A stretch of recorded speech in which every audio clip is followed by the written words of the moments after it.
Bismillahirrahmanirrahim. Assalamualaikum warahmatullahi wabarakatuh.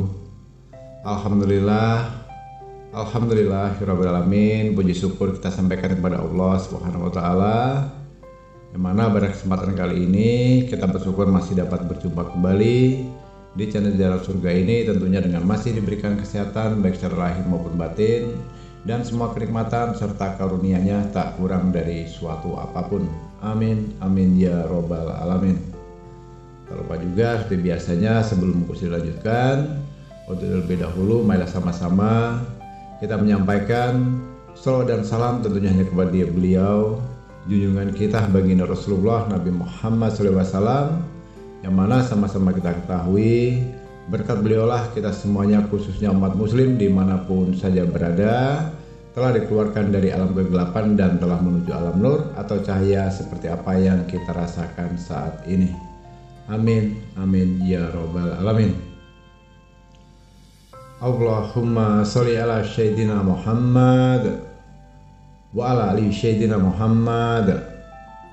Allahumma sholli wa sallim wa barik alaihi. Al-Fatihah. Baiklah kaum muslimin rahimatullah, sahabat Jalan Surga dimanapun saja berada yang dirahmati Allah, tentunya sudah tidak asing lagi untuk saudaraku semuanya kalau dalam tema kesempatan kali ini yang kita bahas adalah tentang seputar hutang ya. Baik itu hutang secara pribadi, hutang riba via bank, antar keluarga atau teman. Intinya itu tentang mengenai masalah hutang. Dan sama-sama kita ketahui banyak juga terdapat beberapa amalan lunas hutang satu hari dalam Islam yang bisa saudaraku amalkan.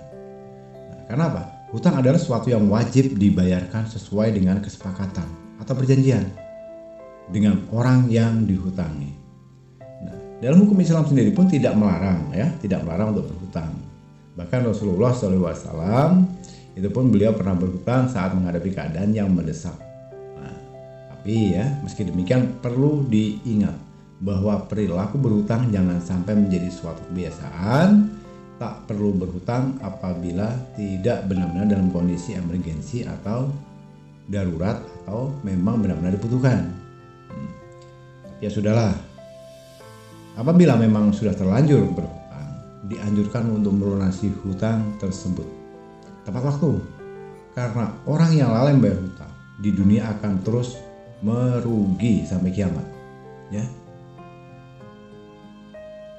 Jadi pada kesempatan kali ini, apapun bentuknya untuk saudaraku saat ini sedang terlilit hutang, baik itu hutang secara pribadi, pinjol, rentenir, via bank dan sebagainya, baik itu uang riba yang non riba, semuanya tetap namanya hutang dan tanggung jawab kita memang harus dibayar. Nah sekarang pertanyaannya, dengan apa saya harus membayar, Gus?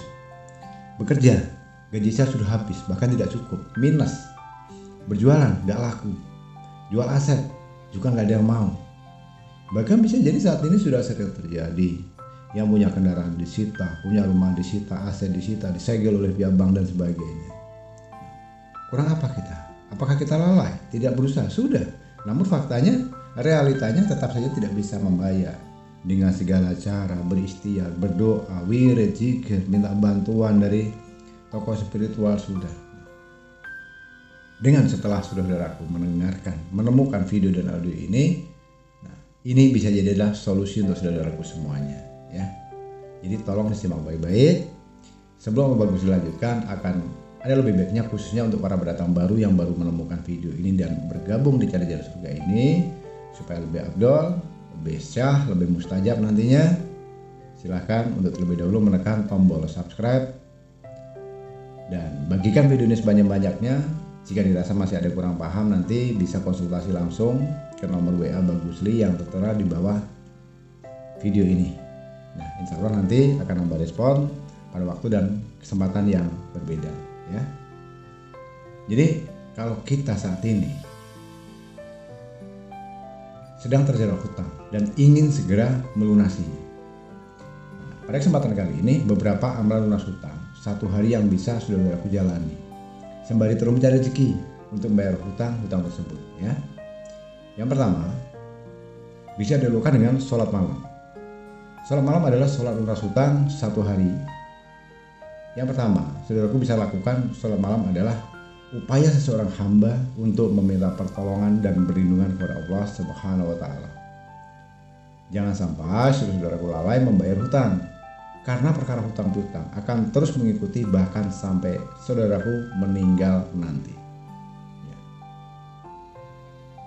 Seperti sedikit perlu Abah ingatkan yang pernah dikutip dari Ibnu Umar, Rasulullah SAW itu juga bersabda, barang siapa yang mati dalam keadaan masih memiliki hutang 1 dinar atau 1 dirham, maka hutang tersebut akan dilunasi dengan kebaikannya di hari kiamat nanti. Karena di sana di akhirat tidak ada lagi dinar dan dirham. Nah, ini hadis dari riwayat Ibnu Majah. Jadi saudaraku, untuk itu penting bagi saudaraku cepat menyelesaikan pembayaran hutang dan melakukan sholat malam sebagai amalan lunas hutang 1 hari. Nah, ini adalah bentuk ikhtiar agar kita segala urusan dapat dipermudah oleh Allah Subhanahu wa taala.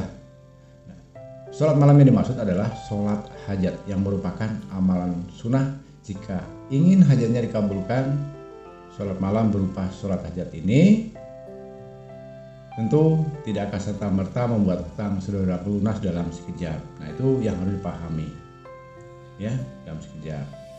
Ini tetap dibutuhkan usaha atau ikhtiar dari saudaraku itu sendiri untuk mencari rezeki guna membayar hutang-hutang itu tadi. Sholat malam itu adalah pelengkap usaha dalam saudaraku melunasi hutang ya. Jadi itu harus dipahami terlebih dahulu saudaraku.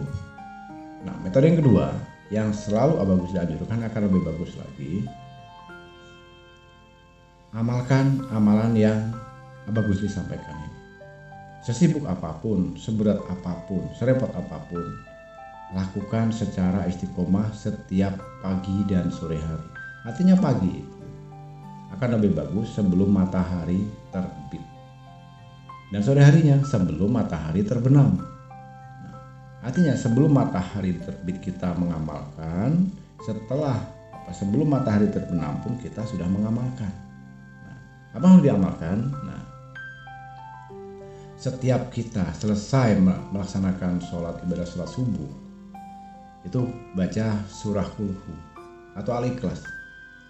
Qul huwallahu ahad, Allahus samad, lam yalid walam yulad walam yakul lahu kufuwan ahad. Ya, itu dibaca sebanyak berapa? 101 kali putaran. Ya, 101. Itu dibaca setelah sholat subuh, kemudian baru berdoa. Tapi ingat, sebelum kita melaksanakan membaca surah Al-Ikhlas 101 kali tadi, terlebih dahulu wajib hukumnya untuk diawali dengan bertawasul. Ya, menghadiahkan Al-Fatihah yang pertama ditujukan kepada baginda Rasulullah Nabi Muhammad SAW. Yang kedua ditujukan kepada kedua orang tua kita. Yang ketiga bertawasul juga untuk ditujukan pada guru-guru kita, baik yang masih hidup maupun sudah meninggal dunia. Yang keempat ditujukan kepada seluruh para guru yang memiliki ijazah surah Al-Ikhlas ini. Ya. Dan kemudian yang terakhir diniatkan atau ditujukan surah Al-Fatihah ini untuk diri kita sendiri. Setelah itu selesai, baru kemudian dilanjutkan dengan membaca surah Al-Ikhlas itu sebanyak 1001 kali dan ditutup dengan doa. Lakukan saudaraku, lakukan sebelum matahari terbit. Dan yang kedua, lakukan juga sebelum matahari terbenam, menjelang maghrib. Silakan bila waktunya sendiri dikondisikan 101 kali hitungan surah Al-Ikhlas itu durasinya butuh waktu memakan berapa menit. Nah, itu bisa dikondisikan masing-masing. Lakukan itu secara istiqomah, jangan pernah putus, jangan pernah resah, jangan pernah untuk ragu, jangan mengeluh, penuh dengan keyakinan dan keikhlasan, khusyuk dan kerjakan. Amalkan itu selama 21 hari berturut-turut. Maka insya Allah nanti saudara kamu lihat sendiri akan ada pertolongan dari Allah. Dari mana pertolongan dari Allah tentunya hanya Allah yang tahu. sesuai dengan niat dan tujuan kita untuk melunasi hutang kita. Insya Allah nanti akan dilunaskan oleh Allah. Amin ya rabbal alamin. Baiklah kaum muslimin rahmatullah, sahabat jalan surga dimanapun saja berada di rahmatullah. Bagus rasa cukupkan sampai di sini dulu pada kesempatan kali ini tentang pelunasan hutang melalui jalur dari langit, dan insya Allah bisa bermanfaat untuk saudara semuanya. Kurang dan lebihnya mohon dimaafkan jika ada salah kata-kata, ucapan atau penyampaian. Tak lupa juga bagus disampaikan ucapan terima kasih yang sebesar-besarnya untuk semua saudaraku yang telah menyempatkan waktu menyimak video dan audio ini hingga selesai. Sekali lagi semoga ini bisa bermanfaat. Di akhir kata, wabillahi taufiq wal hidayah. Wassalamualaikum warahmatullahi wabarakatuh.